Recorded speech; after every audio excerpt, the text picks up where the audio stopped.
death.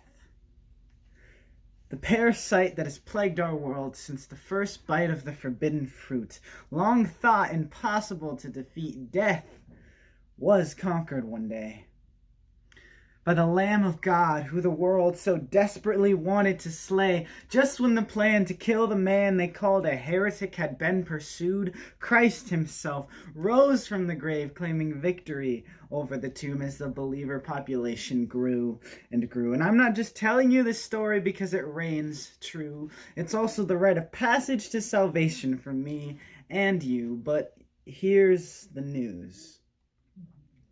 There are still people in this world who refuse God's grace, who deny the blood that drowned the pores of my Jesus' face as his body broke like bread. And for those who do not partake, they themselves are the living dead. And sure, their bodies are moving and their hearts can beat, but their souls lay dead because they are oblivious to the fact that their sin has already met its defeat.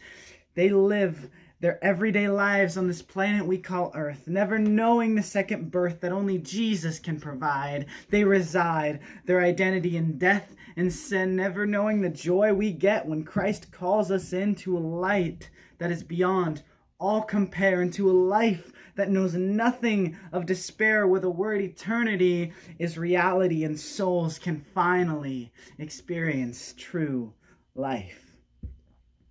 And so to those of you who God has already carried out of the dark, to those of you who embrace the nail-shaped marks in Jesus' hands, we are to go and spread the good news of life across the land. We stand for what we stand for because we believe in the life, death, and resurrection of the most famous Nazarene in history. And he knew his tale would live on as the most beautiful story ever recorded. He didn't think he could have afforded to lose you, so he bore a cruel crucifixion to prove his love is true.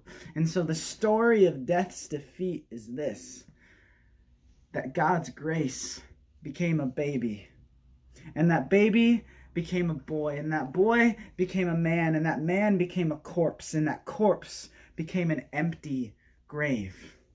He took your cost as he endured your cross. So let me ask you, will you embrace your freedom from death, or will you roll the stone in front of your own tomb? The choice is all up to you.